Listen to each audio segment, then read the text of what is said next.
So, hello guys, what's up? It's me again, Alicia nyo, at nagbabalik ulit para sa ating panibagong video.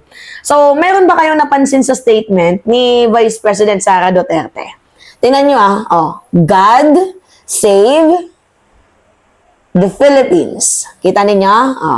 God save the Philippines. Nabanggit niya yung Diyos. Diba? Ngayon, ano ba yung punto ni Mima Alicia? Kasi sinasabi niya na God save the Philippines, like kanino? Kanino sinave ni God ang Pilipinas? Sa inyo ba? Diba? I'm just asking kasi parang masyadong generalize, diba? Generic itong linya ni VP. Pero hindi yan yung focus natin. Ang pagpupukusan natin, yung sinabi niyang God save the Philippines. Like, nahangyo, naaro, diba? Ng tulong sa Bisaya, itong si Vice President Sara Duterte. At makikita din naman ninyo, di ba, na nung mga nakaraang buwan, si Vice President Sara Duterte pumunta doon sa Baclaran Church. Pansinin ninyo, di ba, mayroon pa nga siyang mga kasamang bata, di ba? Tapos, ito yung nakakapagtaka. After niyang mag-threat sa ating presidente, at after murahin ng kanyang ama, itong Poong May Kapal, hindi ba naalala ni VP Sara yung naging statement niya before? Ito, pabasa natin sa inyo mga minamahal. Yan. Diba? Kita ninyo. Ano nakalagay dyan? I don't regret running for Vice President kasi imagine ninyo kung mayor ako tapos inahabol nila ako ngayon, di ba?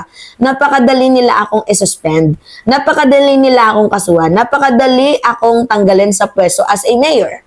Ngayon, din nila ako matanggal. They can drag me to hell. Pagdating nila doon, ako pa din ang presidente ng impyerno. Like, napapaisip ako kung nasa tamang katinuan pa ba itong vice-presidente ng bansang Pilipinas. Like, parang kung ano talaga yung puno, actually, siya din talaga yung nagiging bunga, no? Imagine nyo, minura din ni former President Duterte ang Panginoon. Diba sinabi niya, stupid God? Tama ba dito? Ano natin dito? I-search nga natin. Duterte call God. Makikita ninyo search natin. Philippine President Duterte calls God stupid. 'Di ba? Pero makikita ninyo, friend siya ni Kibuloy.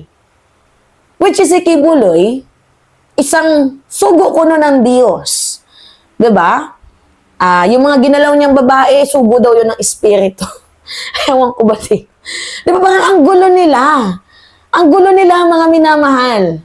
Si Digong minura ang Diyos, pero kaibigan niya si Kibuloy.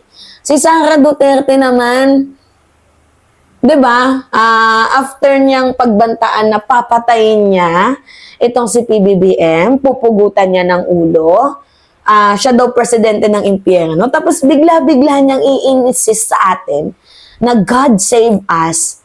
God save the Philippines. Like, para sa akin, agree naman ako.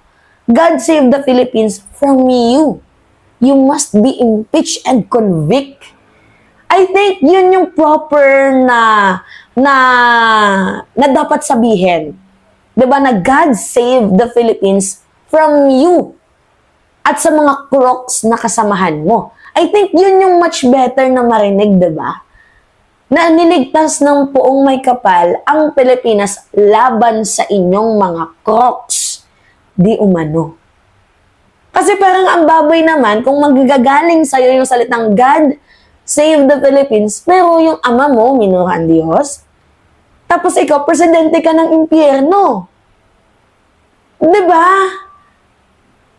Nakakaloka. Tama nga naman, God save the Philippines kasi na-impeach ka na.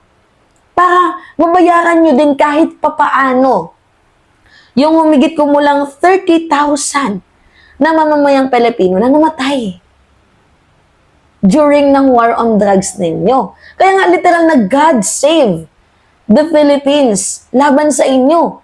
Biruin mo, hindi hinayaan ng Diyos na maging presidente ka. At naging presidente si PBBM, which is ina-upheld yung rule of law and due process. Nagigets ninyo, mga minamahal? Actually, pinagtawanan lang dyan, no? Si Vice President Sara Duterte, mga minamahal, nung sinabi niyang God save the Philippines, pinagtawanan lang siya, oh. Tingnan ninyo. Mas madami yung haha na react. Pakita ko sa inyo yung mga tumawa, ha. Tingnan ninyo, mga minamahal. Ang daming tawa, oh. Ang daming haha. As in, pinagtawanan lang talaga itong si VP Sara Duterte. Kasi nakakatawa naman ang kanyang statement na God save the Philippines, ikaw naman tong demonyita.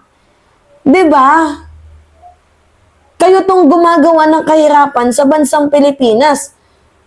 Grabe yung mga sagot ni ni Sara Duterte. Like, kung ako na lang yung tatanungin sana, much better kung sinagot niya na lang yung tanong na ang komento ko sa naging impeachment, choice nila yan. Well, may karapatan sila. So, iakyat naman yan sa upper chamber. Lahat po yun haharapin natin. Yung professional sana na sagot, hindi yung masyadong generic, like feeling relaxed, like parang wala lang, 'di ba? Mga ganong sagutan ni VP Sara Duterte.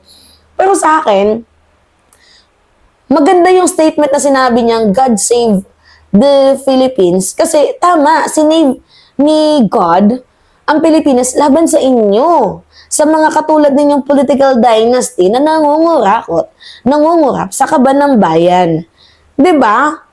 Tama, dininig ng Panginoon yung prayers natin, 'di ba, na magkaroon sana ng milagro. Which is yun na nga, na-impeach ka na eh. And pupunta na sa upper chamber, which is pagbobotohan kung i-convict ka ba or i-acquit ka. 'Di ba? Nagigets ninyo, mga minamahal. Pero feeling ko, itong si Sara Duterte, nangangamote na to. Hi, anyway, magaling din talaga magpatawa, no? Itong si Sara Duterte. Magaling siyang magpatawa. Yun lang yung masasabi ko. Grabe itong moment na nagpa-press conference siya, pero wala tayong nakuhang sustansya. Like, naurat pa tayo. Wala tayong nakuhang sustansya. God save us from the Philippines. Yun lang. Tapos, mapapansin ninyo, siya naman din daw yung presidente ng impyerno. Ano ba talaga? Diba na I judge something sa kanya brains. Tapos, pumunta pa siya, mga minamahal, sa Baclaran. Nasa na ba yun, ha? Pakita ko sa inyo yung picture.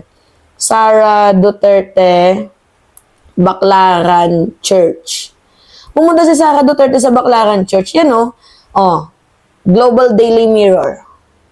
Pansinin niyo. Basahin niyo na lang, mga minamahal. Oh. Nakalagay dyan, attending mass at Baclaran Church. Vice President Sara Duterte took opportunity to engage with the local community, joined a food trip, and visit several local shops in area. Buruin mo, laki ng confidential funds mo, tapos pucho-pucho lang, yung may ililibre mo, quick-quick lang. 'Di ba sa mga bata? Hay nako. Anyway, kayo, mga minamahal. God save us from the Philippines. Palasimba, pero ugaling kupal. Hay nako, anyway. Daming ganyan, no? 'Di ba? Simba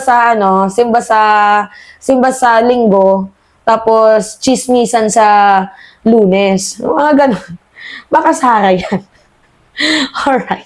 It's me again, mga minamahal. Pahingin lang ako ng comments, tapos likes, and shares na rin, mga minamahal. Para syempre, pag sinubscribe nyo din tayo, lalaki po yung engagement natin, dadami yung pamilya natin dito sa minamahal channel, which is commentaries and analysis ni Alicia, ni Mima Alicia. So, yun lamang po. Magpapaalam na ako. Ingat, mga kababayan.